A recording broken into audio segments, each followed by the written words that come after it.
पूर्णमादाय पूर्णमेवावशिष्यते। ओम शांति शांति शांति। शंकरं शंकराचार्यं केशवं बादरायणं सूत्रभाष्य कृतौ वन्दे भगवन्तौ पुनः पुनः। ईश्वरो गुरुरात्मेति मूर्तिभेदविभागिने व्योमवद्व्याप्तदेहाय दक्षिणामूर्तये नमः। ओम शांति शांति शांति। ये टीका में कपिल मतानुसारिण यहाँ से चलेगा ना। कापिल मतानुसारिण कपिल सेदम इति कापिलम मतम सांख्य मतम। महर्षि कपिल मुनि के द्वारा प्रणीत है सांख्य मत न। तो कपिल से इदम इति कापिलम मतम, कपिल संबंधी मत जो है। हाँ जी बोलिए। ये जो है ना पिछले समीकरण हाँ पाककरण उससे पहले तक हुआ था। अच्छा। कापिल मतानुसारिण क्रिया भेदेन अन्येपि पंचवायवः सन्ति इति वदन्ति।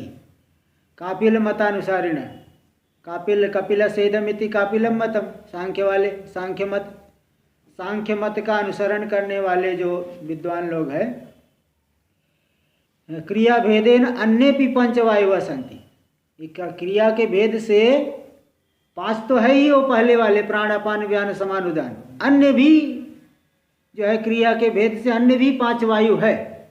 तो जिसको हम लोग कहीं कहीं उपवायु भी कह देते, उपप्राण। मुख्य प्राण ये है और उपप्राण 5। इति वदंती केचित्तु, देखिए मूल में केचित्तु।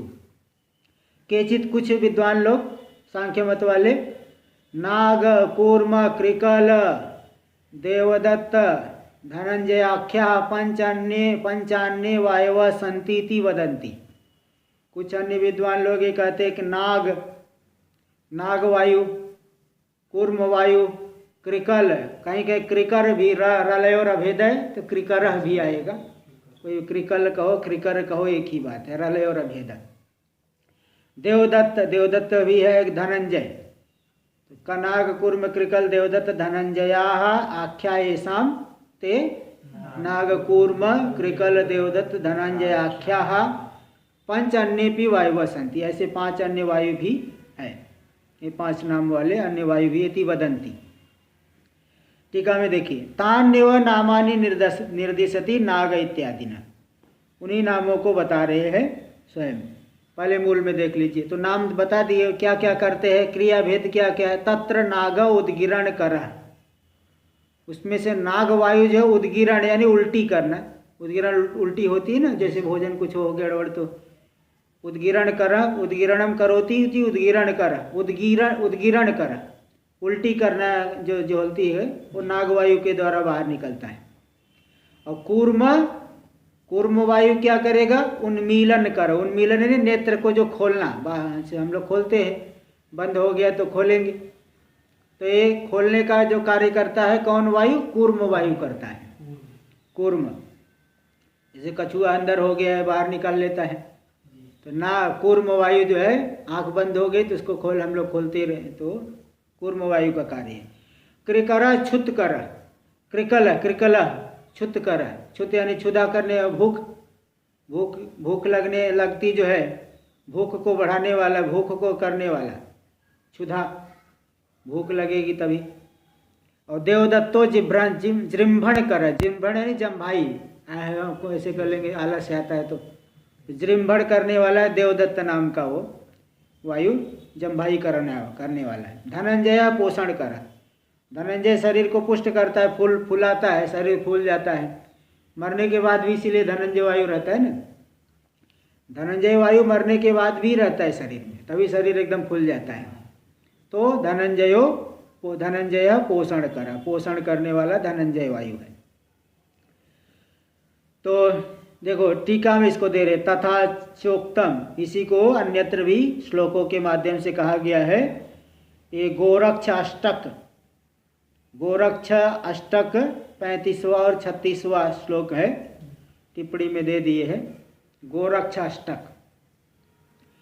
उद्गारे नागाख्यात कूर्म उन्मीलने स्मृतः कृकलस्तु च्युति गेयो देवदत्तो विजृंभणे न जहाति मृतम चापि सर्वव्यापी धनंजय इति। ऐसा जो है श्लोक आया, 2 श्लोक। उद्गारे नाग आख्याता, उद्गार क्रिया करने में नाग नाम का वायु बोला गया है, कहा गया है। कूर्म उन्मीलने स्मृता, उन्मीलन क्रिया करने में कूर्म नाम का वायु कहा गया है। कृकलस्तु च्युति गेयो, च्युत यानी भूख, क्षुधा, क्षुधा कार्य में भूख लगने में कौन सा वायु करने वाला? कृकल नाम का वायु जानना चाहिए। देवदत्तो विजृंभणे, जम्भाई करने में कौन सा वायु कहा गया है कार्य करने वाला? देवदत्त नाम का वायु कहा गया है। न जहाति मृतम चापी सर्वव्यापी धनंजय, पूरे शरीर में जो व्याप्त है धनंजय नाम का वायु, वो मरने पर भी नहीं छोड़ता है, मरने के बाद भी शरीर में रहता है। इति।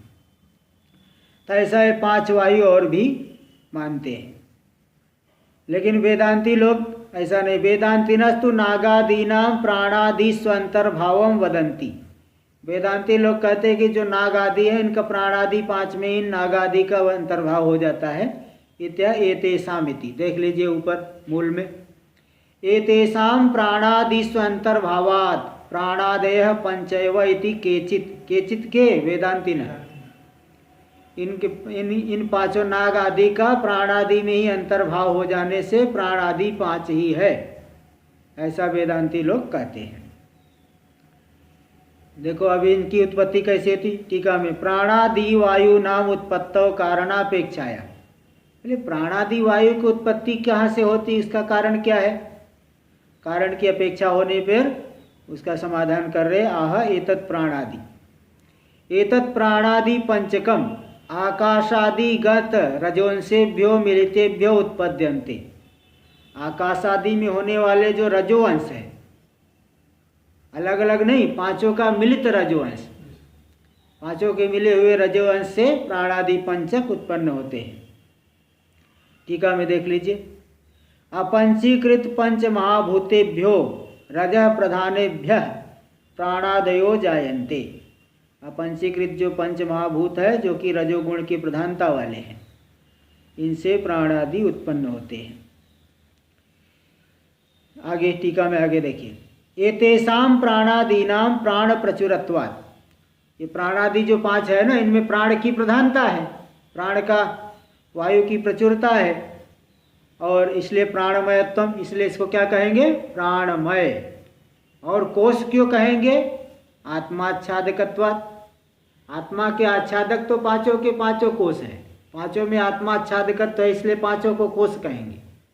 लेकिन इसमें प्राण की प्रधानता है, प्रचुरता है, वायु की प्रधानता है, इसलिए प्राणमयत्वम आत्माच्छादकत्वात् कोशत्वम च भवति, कोशत्व भी इन्हीं 5 प्राणों में कहा जाता है। इत्या इदम प्राणादि इति, मूल में देख लीजिए, इदम प्राणादि पंचकम कर्मेंद्रिय सहितम, 5 कर्मेंद्रियों के सहित पंच प्राण को, सहितम सत, 5 कर्मेंद्रियों के सहित होता हुआ 5 प्राण प्राणमय कोशो भवति, प्राणमय कोश हो जाता है। टीका में आगे, प्राणादीनाम रज प्रधान भूत कार्यत्वे निमित्तम, प्राणादि जो 5 है रजोगुण की प्रधानता वाले 5 भूतों के कार्य है, इसमें क्या निमित्त है? प्राणादि रजोगुण की प्रधानता वाले 5 भूतों के कार्य, इसमें निमित्त क्या है? तो बता रहे अस्य, अस्य क्रियात्मकत्वेन रजोंश कार्यत्वम, ये जो प्राणमय कोश है क्रियात्मक है, इसलिए रजोवंश का कार्य है। देखो टीका में दे दी, प्राणादीनाम क्रियात्मकत्वात् रजः कार्यत्वम, भाई जैसा जो है, जैसा स्वरूप देखोगे वैसे ही कारण की कल्पना होगी, जिसका जैसा स्वरूप है वैसे ही कारण की कल्पना की जाती है। ते क्रिया की प्रधानता को देख करके इनका कारण जो है क्या मानेंगे?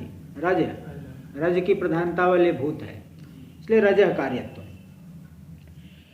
एतेषु पंचसु कोशेषु मध्ये, टीका में ही चल रहे हैं, पहले टीका में ही मराठी हाँ जी राजू भाई, आपको दर्शन नहीं हो रहे।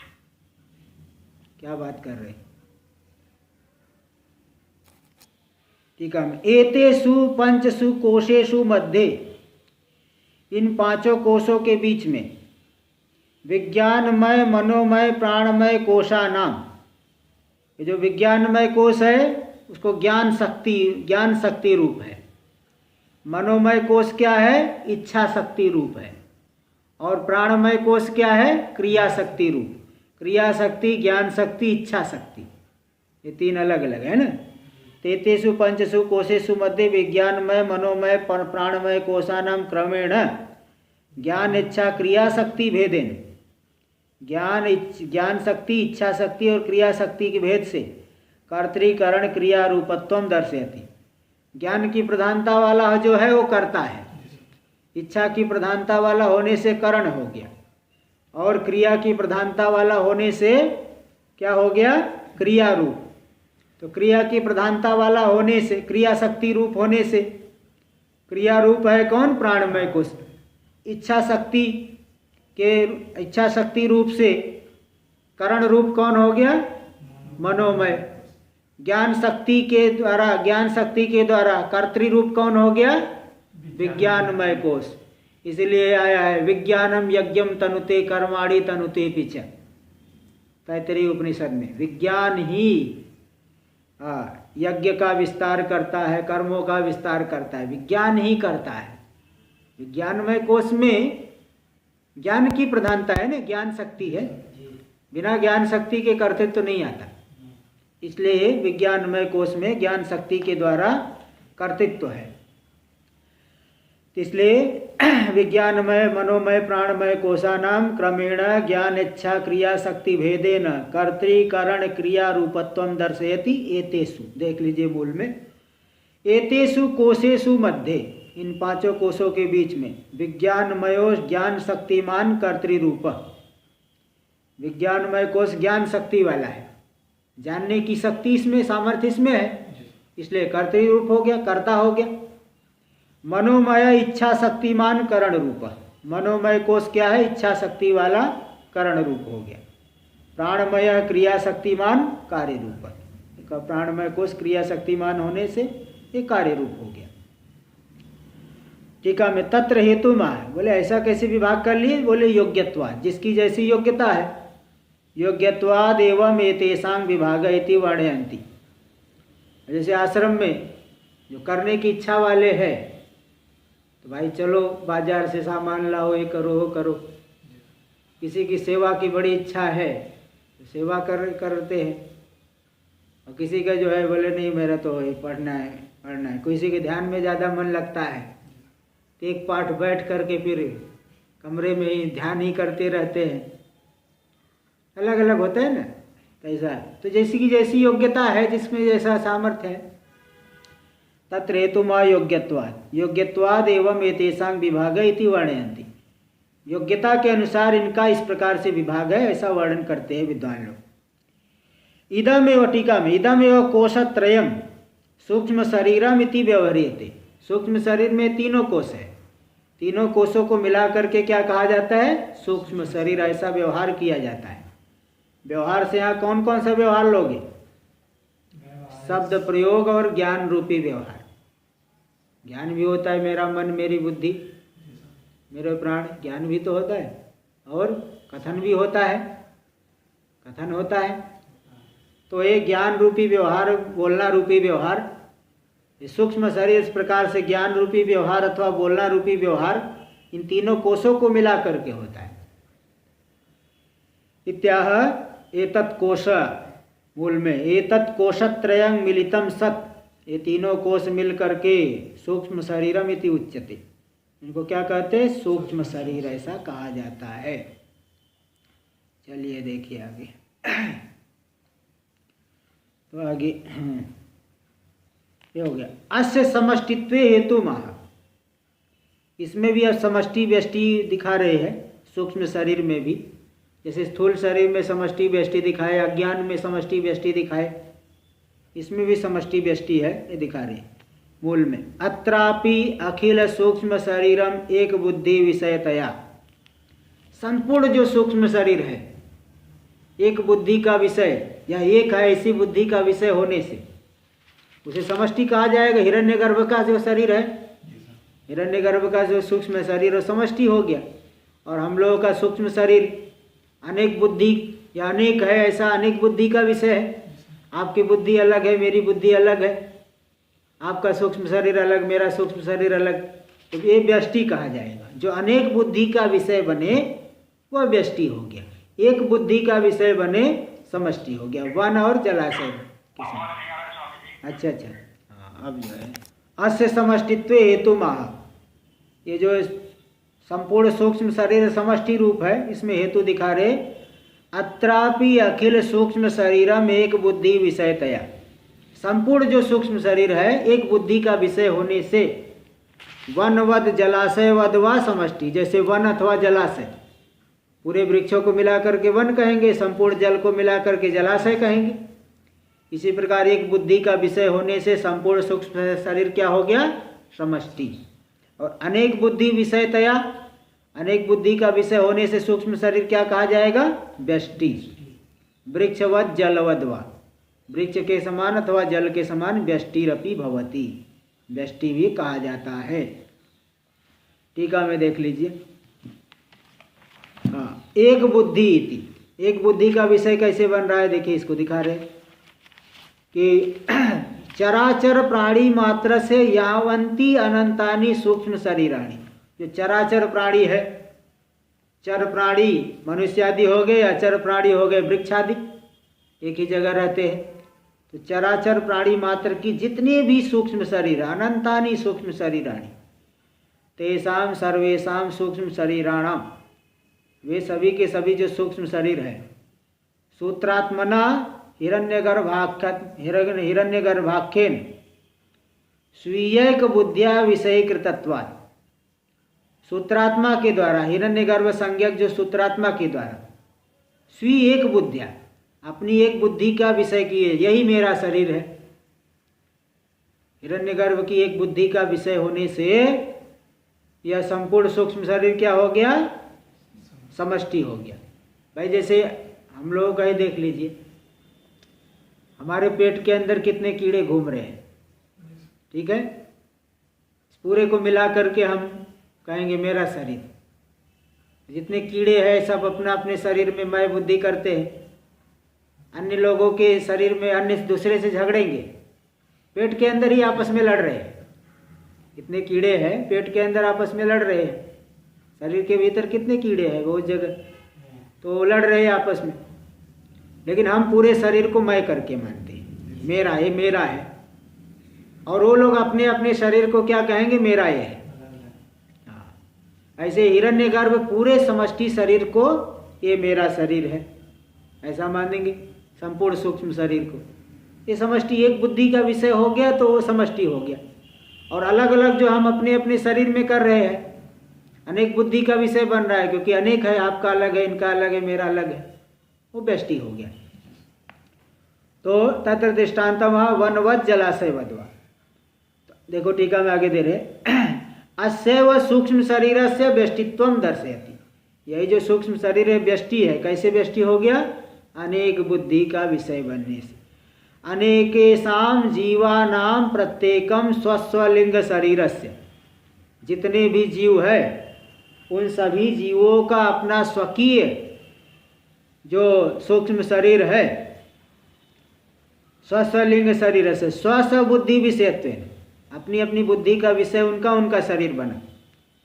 इसलिए अनेक बुद्धि विषयतया, अनेक बुद्धि का विषय हो गया कि नहीं? अनेक जीवों का जो अनेक स्वस्वलिंग शरीर, इसलिए वो व्यष्टित्वम, वह व्यष्टि रूप हो गया।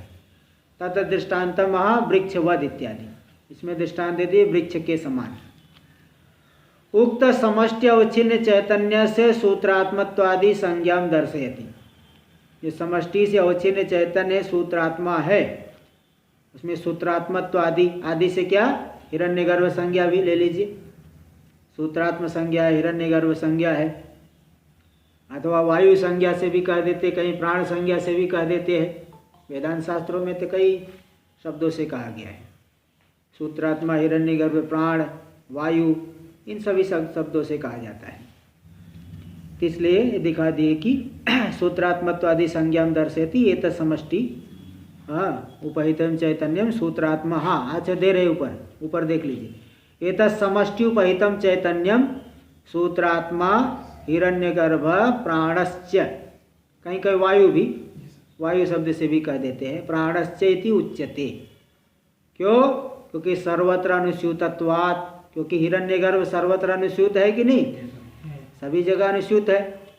ज्ञान इच्छा क्रिया शक्ति मद उपहितत्वाच्च, ज्ञान शक्ति इच्छा शक्ति और क्रिया शक्ति मद जो कौन, प्राणमय मनोमय और विज्ञानमय, इन तीनों से उपहित है ना, इसलिए उस चैतन्य को प्राण कह देते हैं, सूत्रात्मा कहते हैं, हिरण्यगर्भ कहते हैं। सूत्रात्मा कहा जाएगा ये ही ज्ञान शक्ति को लेकर के तो हिरण्यगर्भ कह देंगे, क्रिया शक्ति मत को लेकर के प्राण और सूत्रात्मा नाम पड़ता है। ये प्राण और सूत्रात्मा तो क्रिया शक्ति को लेकर के कहते हैं। टीका में देखिए, तत्र हेतु है सर्वत्र अनुस्यूतत्वात्, सभी जगह अनुस्यूत है, सूत्र के समान। सूत्र जैसे एक सूत्र सभी माला के सभी पुष्पों में सूत्र अनुगत होता है कि नहीं, इसी प्रकार हिरण्यगर्भ भी सभी में अनुगत है, इसलिए उसको सूत्रात्मा कह देंगे। और दूसरा कारण दिए कि ज्ञान इच्छा क्रिया शक्ति मत है, ज्ञान शक्ति मत होने से हिरण्यगर्भ हो गए, क्रिया शक्ति मत होने से प्राण हो गए, और इच्छा शक्ति भी ले लो उसी में, तो ये दे दिए टीका में। तत्र हेतु सर्वत्र, हेतुअंतरमा ज्ञान इच्छा क्रिया शक्ति मत उपहित होने से, तो ज्ञान इच्छा क्रिया शक्ति मत कोशत्रय उपाध्य अवच्छिन्नत्वात्, ज्ञान शक्ति मत कोश हो गया विज्ञानमय कोश, इच्छा शक्तिमान हो गया मनोमय कोश, क्रिया शक्तिमान कोश हो गया प्राणमय कोश। इन तीनों ही उपाधियों से अवच्छिन्न होने से उनको जो है सूत्रात्मा हिरण्यगर्भ प्राण इन शब्दों से कहा जाता है, समष्टि से उपहित है।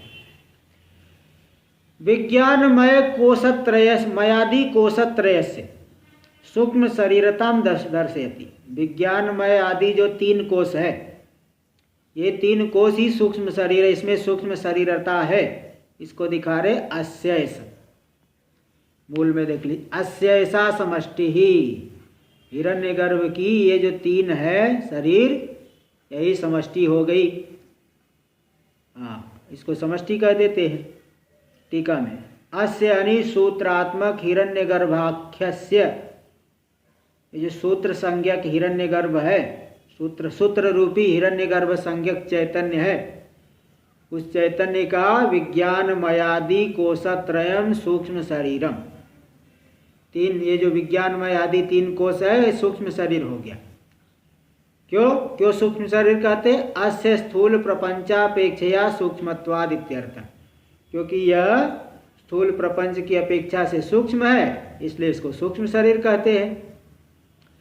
अस्य विज्ञानमयादि कोशत्रय से स्वप्नत्वे युक्तिमा, यही विज्ञानमय आदि तीन कोश स्वप्न रूप है, इसमें युक्ति दे रहे जागृत। देखो जागृत स्थूल की अपेक्षा से सूक्ष्म होने की वजह से सूक्ष्म, हाँ इसको जो है सूक्ष्म शरीर कह दी।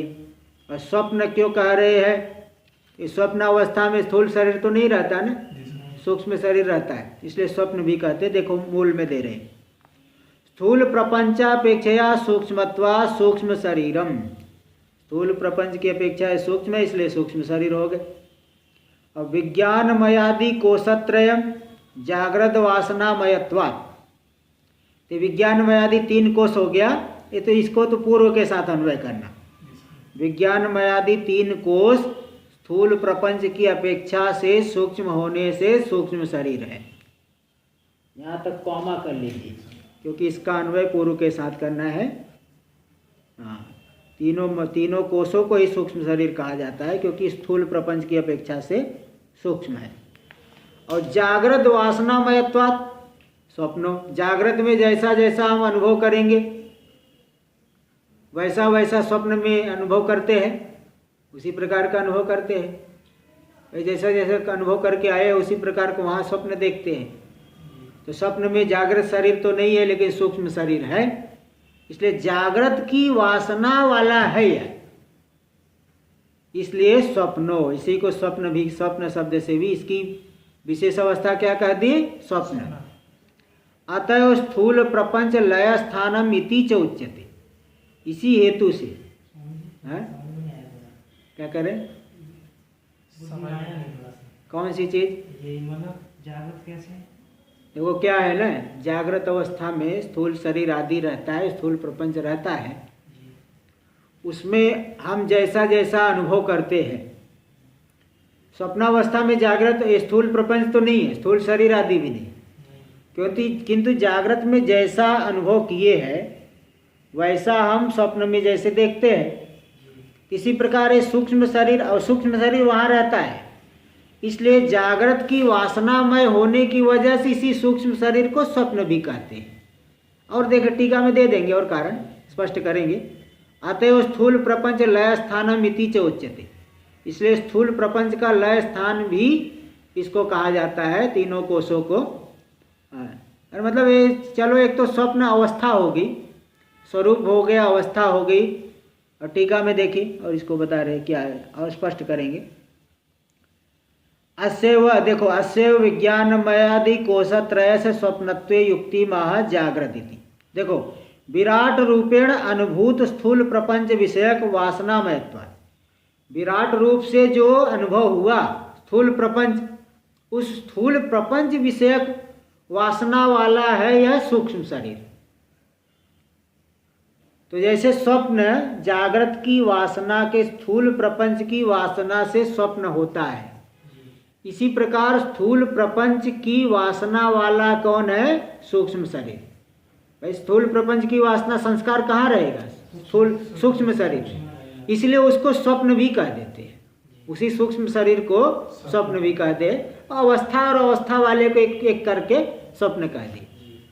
भाई अवस्था एक धर्म है, धर्मी को लेकर एक करके भी कई बार शब्द प्रयोग कर दिया जाता है, धर्म और धर्मी को लेकर के एक शब्द प्रयोग कर देते हैं। ऐसे अवस्था, वो तो अवस्था हो गई, विशेष रूप से अभिव्यक्ति की अवस्था। जागृत अवस्था में भी सूक्ष्म शरीर है, किंतु यहाँ स्थूल शरीर भी है, स्थूल प्रपंच भी है, लेकिन स्वप्नावस्था ऐसी अवस्था है जहाँ पे स्थूल शरीर तो नहीं है, सूक्ष्म शरीर से ही पूरा प्रपंच दिख रहा है। तो यहाँ की वासना को लेकर के वहाँ पे देख रहा है, इसलिए जो सूक्ष्म शरीर हुआ वो जागृत की वासना वाला है, संस्कार वाला है, इसलिए जो सूक्ष्म शरीर को ही क्या कह दिए? स्वप्न। देखो वही टीका में दे दी, विराट रूपेण अनुभूत स्थूल प्रपंच विषयक वासनामयत्व, विराट रूप से जो अनुभव हुआ स्थूल प्रपंच, उस स्थूल प्रपंच विषयक वासनामय होने से या सूक्ष्म शरीर में क्या रह गया? स्वप्नत्वम। स्वप्नत्वम अस्य, अस्य कस्य? सूक्ष्म शरीरस्य। फिर आगे दे दी, अतएव स्थूल शरीर लय स्थानम इति च उच्यते, इसीलिए स्थूल शरीर का लय स्थान कहते हैं। देखो यथा स्वप्नत्वम सूक्ष्मत्वम च, क्योंकि यह स्वप्न रूप है, जागृत स्थूल प्रपंच की वासना रूप है और सूक्ष्म भी है, अतएव स्थूल प्रपंच लय स्थानम इति उच्यते, इसीलिए स्थूल प्रपंच के लय स्थान इसको कहा जाता है, सूक्ष्म शरीर को, इत्यर्थ। ये बता दिए। आगे टीका में, विज्ञानमयादि समष्टुपाधिवच्छिन्न चैतन्यस्य हिरण्यगर्भत्वं प्रतिपाद्य। विज्ञानमय आदि जो तीन कोश है, इनकी समष्टि रूपी उपाधि, उस समष्टि उपाधि से अवच्छिन्न जो चैतन्य है, उस चैतन्य को क्या क्या बताया गया? हिरण्यगर्भ। उसमें हिरण्यगर्भत्व का प्रतिपादन करके इदानीं तद व्यष्ट्युपलक्षित चैतन्य से तेजसत्वम निरूपयति। विज्ञानमय तीन आदि जो तीन कोश है, उनकी व्यष्टि, उस व्यष्टि से उपलक्षित चैतन्य में क्या है? तेजसत्व है, इसका निरूपण करे। एतद व्यष्टि, मूल में देख लीजिए, एतद व्यष्ट्युपहितम चैतन्यम तेजसो भवति। विज्ञानमय कोश आदि की जो व्यष्टि है, उस व्यष्टि से उपहित चैतन्य को क्या कहते? तेजस। तेजस तेजस कह देते हैं। तेजस मतलब तेज, तेज मतलब वासना से युक्त है, इसलिए तेज यानी वासनाएं, उन वासनाओं से युक्त होने की वजह से तेजस कह देते हैं। अन्यत्र यहाँ आया है कि नहीं, कि अन्यत्र कई जगह आया है कि तेज यानी वासना, शायद मांडुक्य में आया है। मांडुक्य में तेजस की व्युत्पत्ति दी है कि तेज यानी वासना, संस्कार, उससे युक्त होने की वजह से इसको इस उपाधि वाले को तेजस कह देते हैं। टीका में देख लीजिए, यहाँ नहीं दिए, वो उसमें मांडुक्य में दिए हैं। तेजस तेजस तेजस संज्ञा का वहाँ पे बताया गया है। दे दिए यहाँ पे। हाँ, तेजसो तेजसो भवति तेजोमय अंतःकरणोपहितत्वा, दे दिए ना यहाँ, तेजोमय जो अंतःकरण है। अच्छा, यहाँ ये कारण दे दिए, तेजोमय अंतःकरण से उपहित होने की वजह से इसको तेजस कहते हैं। तेजोमय अंतःकरण, उस अंतःकरण उपाधि वाला होने से इस चैतन्य को क्या कहेंगे? तेजस। देखो टीका में दे रहे, इसका अर्थ कर रहे हैं।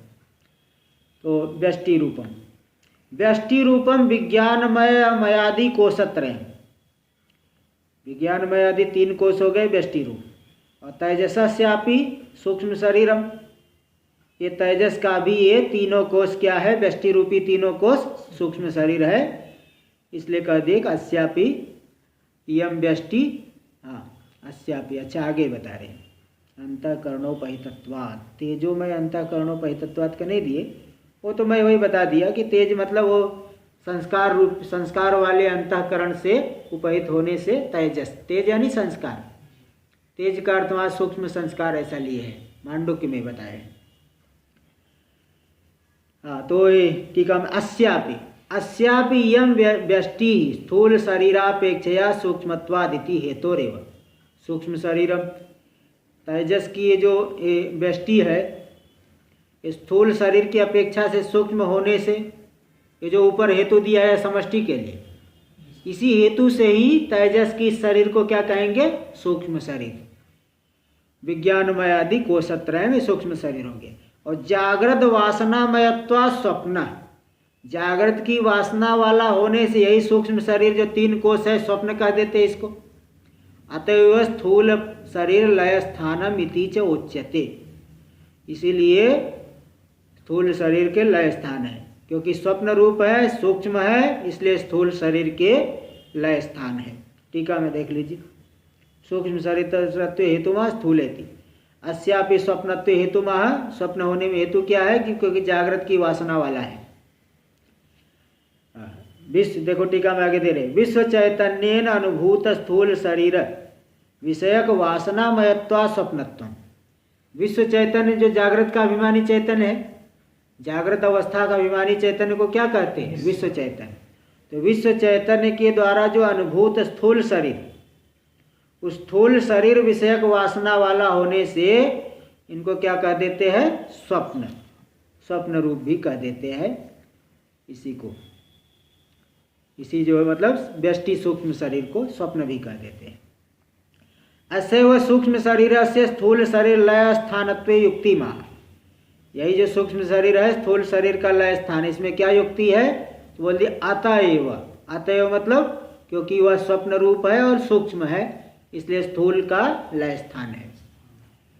तो आगे टीका में, पहले टीका में देखें, यथा पूर्वम प्रागेश्वरौ अज्ञान वृत्ति भी सुषुप्ति अवस्थायाम आनंदम अनुभवतः, जैसे पूर्व में बताया गया कि प्राज्ञ और ईश्वर अज्ञान वृत्तियों के द्वारा सुषुप्ति अवस्था में आनंद का अनुभव करते हैं।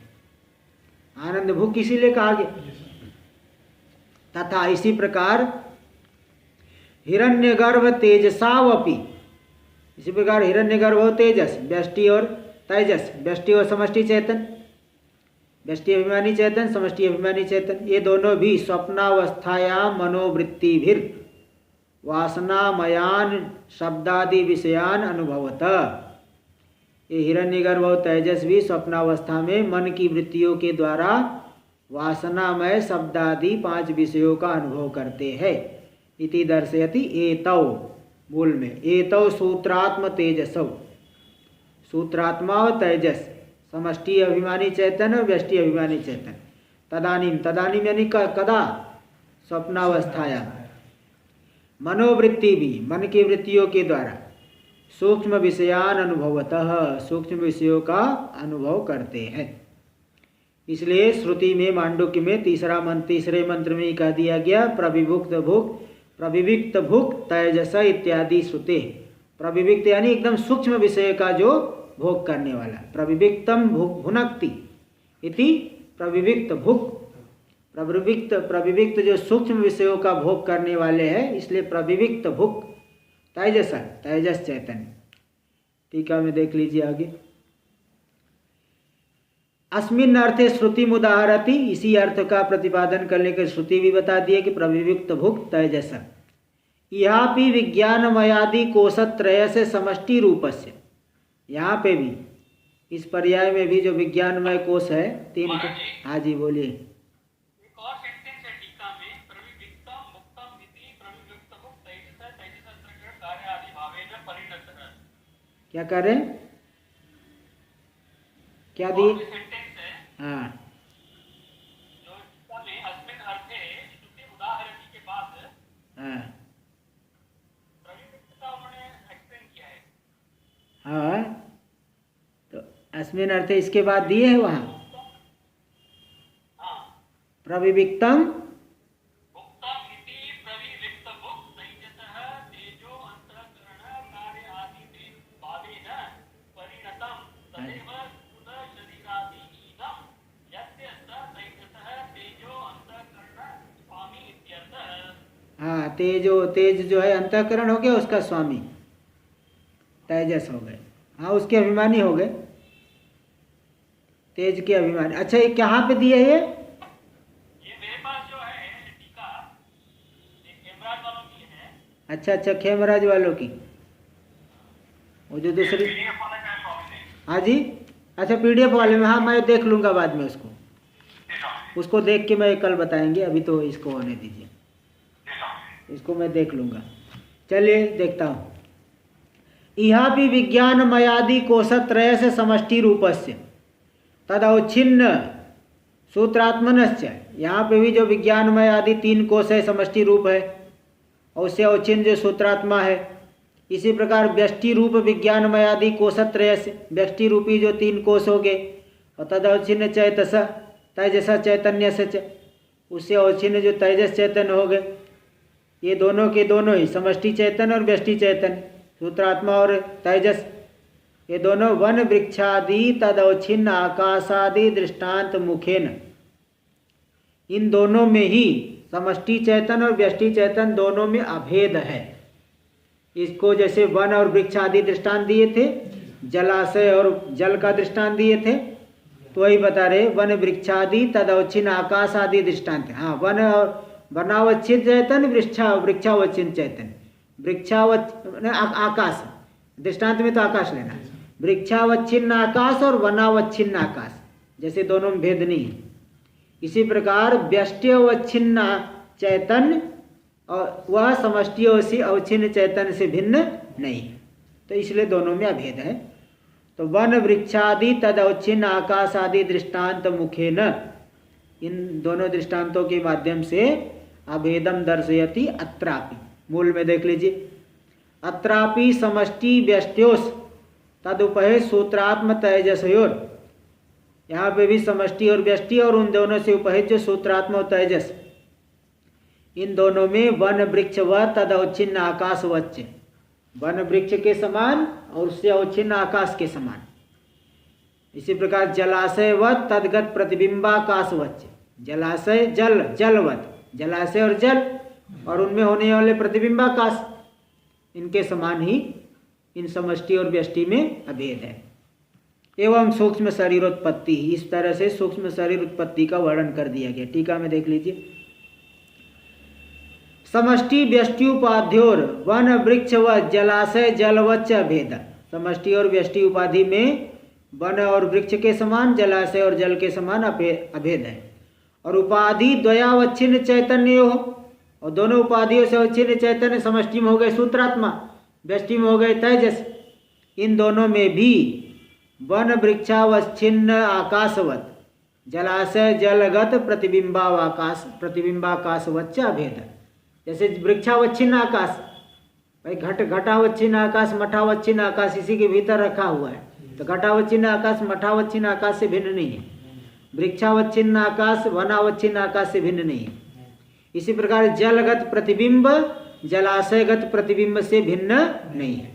तो इसी प्रकार इन दोनों उपाधियों से अवच्छिन्न चैतन्य में भी अभेद है, अभेद है इत्यर्थ। ये सूक्ष्म शरीरोत्पत्ति प्रकरणम उपसंहरत, एवं सूक्ष्म शरीरोत्पत्ति, सूक्ष्म शरीर की उत्पत्ति के प्रकरण का उपसंहार करते हैं।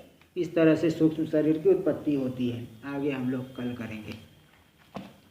ओम पूर्णमदः पूर्णमिदं पूर्णात् पूर्णमुदच्यते पूर्णस्य पूर्णमादाय पूर्णमेवावशिष्यते। ओम शांति शांति शांति। शंकरं शंकराचार्यं केशवं बादरायणं सूत्रभाष्य कृतौ वन्दे भगवन्तौ पुनः पुनः। ईश्वरो गुरुरात्मेति मूर्तिभेदविभागिने व्योमवद्व्याप्तदेहाय दक्षिणामूर्तये